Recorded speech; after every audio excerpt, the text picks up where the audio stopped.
request to do a video on tips for expecting mommies, and I thought that was a really good video to do. And the first one I put is get lots of rest when you can, and that's before and after the baby. Before the baby, make sure you get plenty of rest, enjoy that time you have alone while you have it. And then when the baby is here, to make sure that you are resting when they're resting, sleep when they sleep, nap when they nap, because you're going to need it those first few weeks until you get into a routine and you get used to it, and you're basically going to need to sleep when they sleep.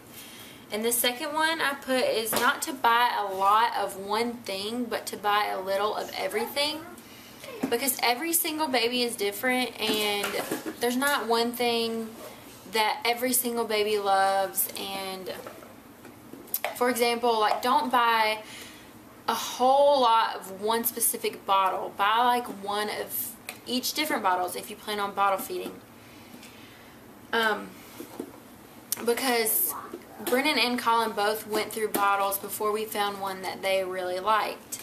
And don't go out and buy like a ton of bibs and a ton of receiving blankets. Just buy a little of each, because some people never use those things and some people have to use them all the time, like me. Number 3 is take time for yourself. Before and after baby, take time for yourself. Pamper yourself. After the baby's here, take a day, even if it's just a day a month, or a day every 2 months, or a day every 2 months, to just have a girl day, or just to go do something for yourself, or just take a nap and get rested and do something for yourself. Number 4 is to take time for your significant other. You need to make time for you and your husband or your boyfriend, or you know, whoever you're with, to spend some alone time together. You need to make time so that you guys can have an alone time, a date night, or even a night where you can just cuddle on the couch and watch TV and just take time for yourselves, and it doesn't cost you any money just to sit on the couch and spend time together and watch a show you enjoy together or something like that, without having to worry about getting up and feeding the baby or taking care of the baby, putting him or her to sleep. Just have a sitter for one day a month, one day every 2 weeks, to be able to do that, so that you guys aren't just pushing yourselves further and further away from each other. Number 5 is, as a mother, this was hard for me, but always remember it is okay to cry.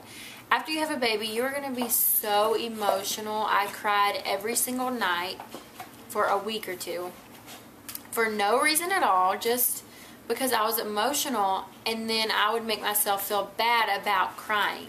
And it's okay to cry because your hormones are going crazy, and you just had a new baby, and you have all of these emotions and feelings and hormones, and it's absolutely okay to cry.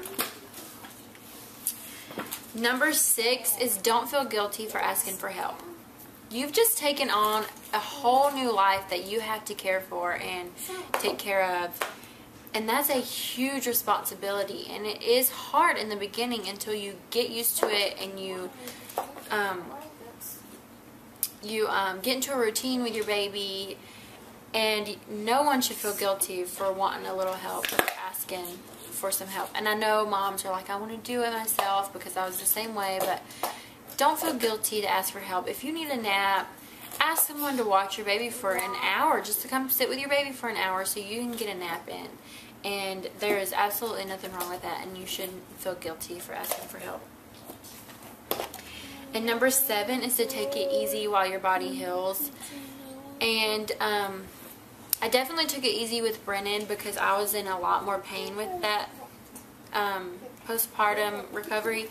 But Collins seemed to be so much easier, so I just went right back into my cleaning routine and all of that. And then by the end of the day, I would be hurting really, really badly. I would definitely say just take it easy for the first few weeks and make sure your body is healed before you start jumping back into your routine. Number 8 is don't expect it to come really easy. Like, don't expect a perfect baby. Don't expect your baby to come out sleeping all night long and never crying. And I know a lot of moms out there are like, my baby slept from the beginning, you know, he never cries, she never cries. But not all babies are like that, and you have to be prepared and expect maybe a baby that's colicky, or a baby that's gassy, or a baby that gets their days and nights mixed up and you're not going to get a lot of sleep. So I definitely say don't expect a perfect baby, because there's not a perfect baby. Even though us mothers think our babies are perfect, but there's always going to be some kind of problem or something you're going to face. And it might be hard at first, but you and your baby will both get into the routine and get used to one another. And number 9 is to enjoy every second with your baby, because they grow so fast. I feel like I just had Brennan, and now I have another baby who's going to be 6 months old on December 5th.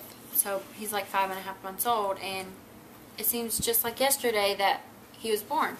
It seems just like yesterday that he was born, and it seems just like a week ago that Brennan was born. So it's crazy. But those are the main tips that I have come up with. So I hope you enjoy this video, and I will talk to you guys later. Bye.